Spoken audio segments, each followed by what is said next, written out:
Hey guys, this is Blake from House Wine in Austin on day 2 of our Wine Folly 34 wine tasting challenge. I got several messages from you guys yesterday with really kind things to say about the tasting, so first of all, thank you for that. But several of you also expressed an interest in being able to taste these wines at home alongside me daily without having to purchase the entire bottle. And just so you guys know, we are listening and we're working on a way to get these wines into a smaller format without compromising them so that you can enjoy them with me at home daily and watch the videos and taste alongside. So just stay tuned to our social media for updates about that, because we're working on it diligently and we'll give you those as they come. Today we are tasting the world's most widely planted grape varietal, and that is Cabernet Sauvignon. Cabernet Sauvignon means wild Cabernet, and in 1997 researchers at UC Davis determined that Cabernet Sauvignon was actually a cross between Cabernet Franc, which is a lighter red varietal than Cabernet Sauvignon, and Sauvignon Blanc, which is really interesting because Cabernet Sauvignon is really deep and intense and full-bodied, so it's interesting that it's a cross between those two. The wine that we're having today is from Mendocino in Northern California.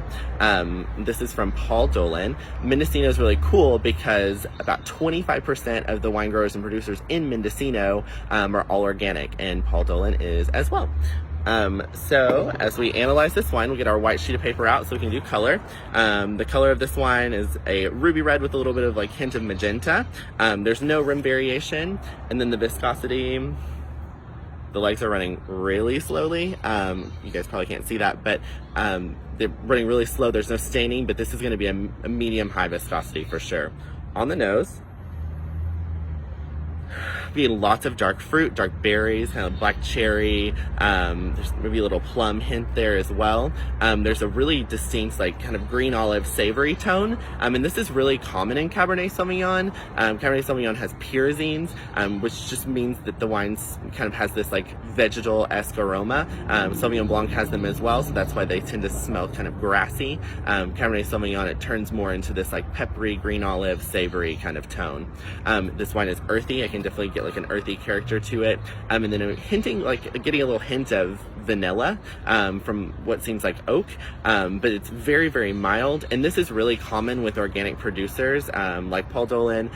These guys work so hard in the vineyard to grow organic grapes that they don't want to cover up all this beautiful work that they've done with a ton of oak, but Cabernet Sauvignon needs oak for kind of fleshing it out and rounding it out and making it really soft on the palate.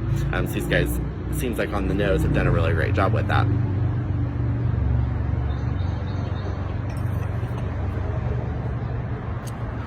On the palate, all of that fruit is there. It was really jammy on the nose, but it's freshened up a lot. It's really lively on the palate. Black cherry, black currant. There's really kind of anisey character, which is really cool. And then lots of that kind of savory olive and a little peppery tone. It's even more peppery on the palate than it was on the nose. That earthy element is still there, and like I said, the texture is really beautiful from the oak, but I'm not getting a ton of oaky flavor. There's just a hint of vanilla, but that's really all we're seeing. The acid on this wine is medium. I'm salivating, but not a ton. The tannins are medium plus, but they're really soft. They're not super aggressive, which I really like.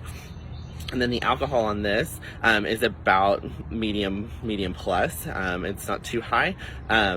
And then as far as our conclusion on this, so number one, is this complex? Yes. These organic producers are doing such a great job of balancing, this California typical fruit with these kind of earthy and savory elements. I think this wine does that and has a lot going on. Is it balanced? Yes. The tannins and acid are in a really good balance. The tannins aren't too dry.